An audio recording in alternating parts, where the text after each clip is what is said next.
Class, in today's video we're going to be talking about section 8.1, variables. And so in chapter 8 we're going to make our transition to algebraic thinking.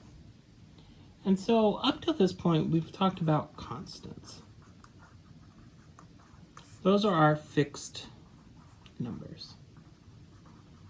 So 5, 3, -10, 77, right? These symbols stand for a specific quantity, right? 5. So there's 5 there, or 3, or -10, or the opposite 10, or the additive inverse of 10. But now we're going to start to talk about variables. And there are kind of 4 different meanings of variable that we're going to talk about in this first section. The first is a variable can be a missing element or unknown. For example, we might have x plus 2 equals 5, and we don't know what x equals.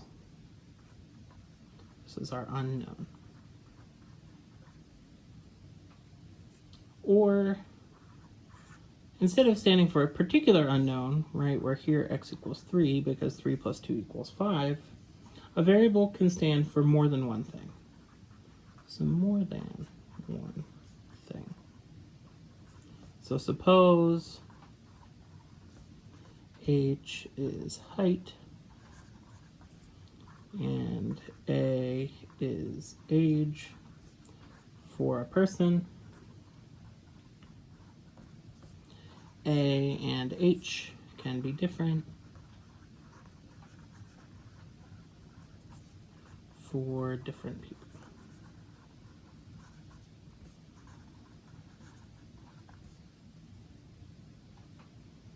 We can use a variable to generalize a pattern.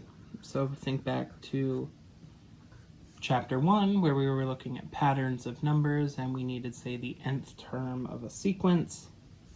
We used variables to talk about that general version. But 4 and a variable can also be an element of a set or a set itself. So if we think back to our set sections, we had the definition of A intersect B, where all of those x, such that x was an element of A, and x was an element of B. So here A and B are both sets, and x is an element. So this is A and B were sets, and x is an element of those sets. Those are our 4 kind of meanings of variable. So an algebraic expression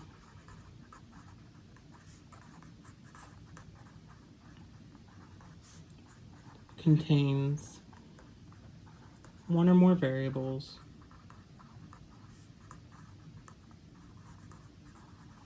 but has no equal sign. Therefore is not an equation. Example, 2x plus 7. That is an algebraic expression.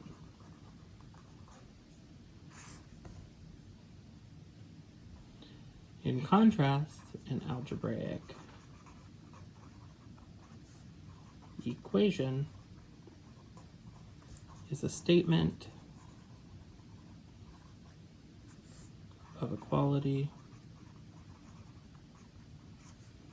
between 2 expressions that contain at least one variable.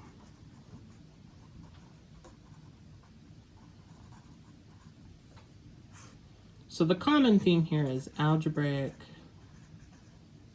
or algebra are things that contain variables.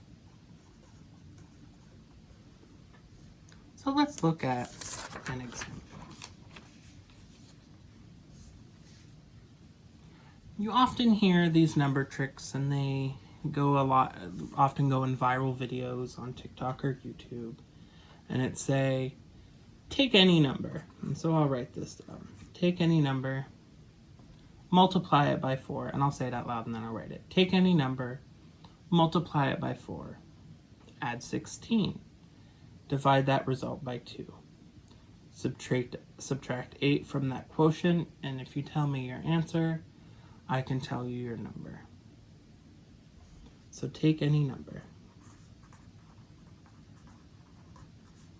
multiply by 4, add 16, and divide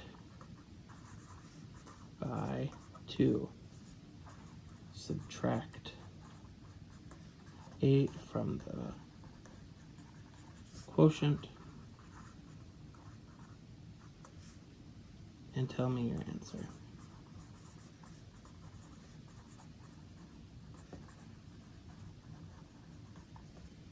I can tell you your number. Well, first, let n be a number. Well, if I take n and I multiply it by 4, I have 4n. And if to that I add 16, I have 4n plus 16. And then it says divide that by 2. Subtract 8 from that quotient and tell me your answer. From that I can tell you your number. Well, let's simplify this. So this 2, I can cancel with my 4 and my 16 to get 2 and 8. And that gives me 2n plus 8 minus 8. Well, plus 8 minus 8 is 0, 2n. So you tell me your number. I can tell you your number by dividing by 2. So suppose you got 4, and you're like, my answer is 4, and I'd say, well, your answer is 2. Suppose you told me your number was 17. Well, I would say, well, then your number is 8.5. And so, one thing we can do, and we actually did these number tricks in the beginning, if you remember. We would say, does this trick always work, or something like that. You often also see ones where it'll be like, double your number, add 4, divide by 2, subtract 2, and add your number, or not add your number, subtract your number, and you're thinking of the number 2. And how do we get that? Well, we have n plus 2 minus, oh no, I took too many away, minus 1 minus n. You were thinking of 1, because here we have n minus n, which is 0, 2 minus 1 is 1. And so here, it doesn't matter what your number is. So I'd say, think of any number, multiply it by 2, add 4, divide that result by 2, subtract 1, and then subtract your final answer. The number you're thinking of is 1. And these are the ones that really go viral on TikTok and YouTube, or Facebook, or wherever you are. And the reason for that is because no matter what n you pick, whether it's 7, 14, 10,000, 300, or 10,300,000, 101, this will work. You will always get 1 on the other side. And why? Because of that algebra right there. So this is just another use of using variables. I'm going to look at kind of 2 other use cases for variables, and then we'll be done with today. So here we're going to look at the sum of odd numbers.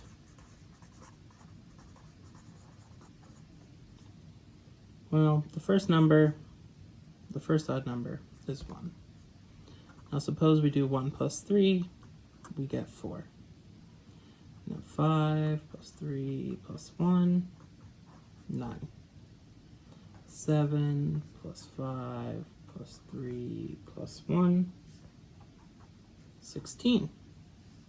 9 plus 7 plus 5 plus 3 plus 1 is 25.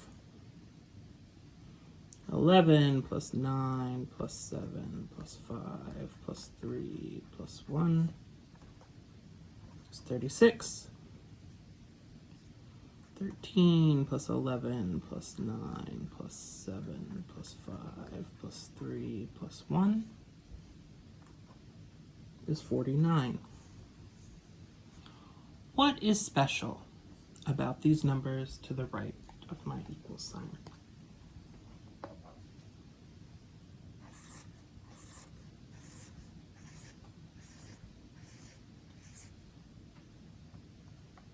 Well, here we have 1 squared,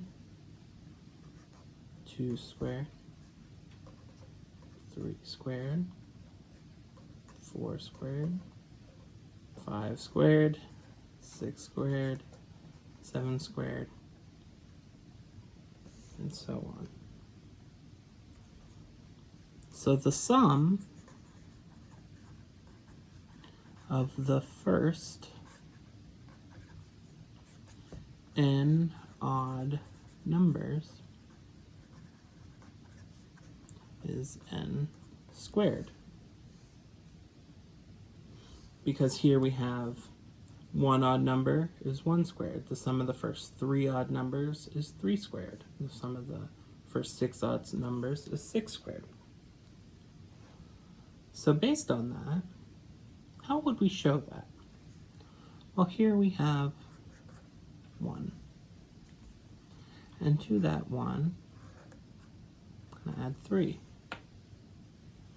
But that 3 is really, actually I'll use red, 2 times 2. And now 1 plus 3 plus 5, 1, 2, 3, 4, 5. 3 times 3. 1, 3, 5. So here we have 1, 2, 3, 4, 5, 6, 7. And that's 4 times 4, and so on and so on. So what we can do is draw this picture to show why it is the case that the sum of the first n odd numbers, which is how many rows or columns we have, is n squared. So based on this, predict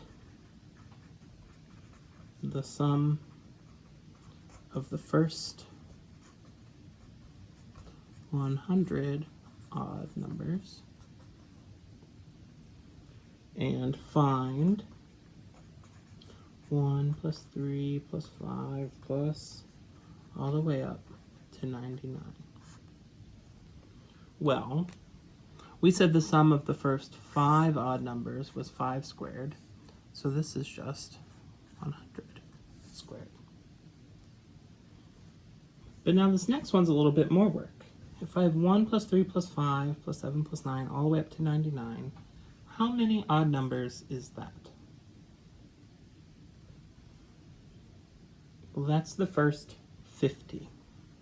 So here we have 50 squared, or what is that, 2,500. Right, and so that's another interesting use of variables, finding our patterns. Now, how do we start algebraic thinking? Early algebraic thinking. Because you might be saying, well, we're not going to cover algebra to middle school. And so if I'm in pre-K through, say, 5, when are students ever going to see something like this? Children might see a problem that looks like this, and I'll call this the farmer's market problem. So farmer's market problem. And it says, and this isn't a particularly helpful farmer's market, but you're there, you purchase a cantaloupe and a flower, and you spend $8. At another place, you purchase, or at the same stand, you buy a watermelon and a flower and spend $9. Or maybe you're like, well, how much is a cantaloupe? Well, they're like, a cantaloupe and a flower is 8, a watermelon and a flower is 9, and a watermelon and a cantaloupe is 7. And your response is, I asked how much a cantaloupe was.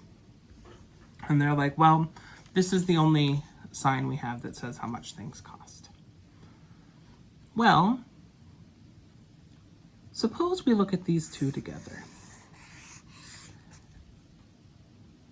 Well, I know a cantaloupe and a watermelon and 2 flowers is $17. And if I take away, let me get my little Post-its out. I take away a cantaloupe and a watermelon. So I take away a cantaloupe and I take away a watermelon, which together are $7.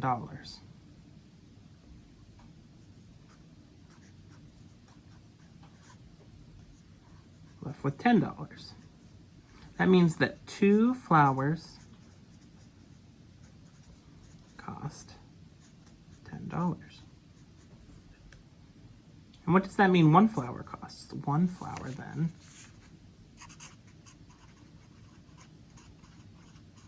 costs $5. Well, that means if this is 5, something plus 5 is 8. Well, that something is 3. And something plus 5 is 9. Well, that something is 4. And if we did it correctly, 4 plus 3 does in fact equal 7. And so you can think through this without ever using a variable.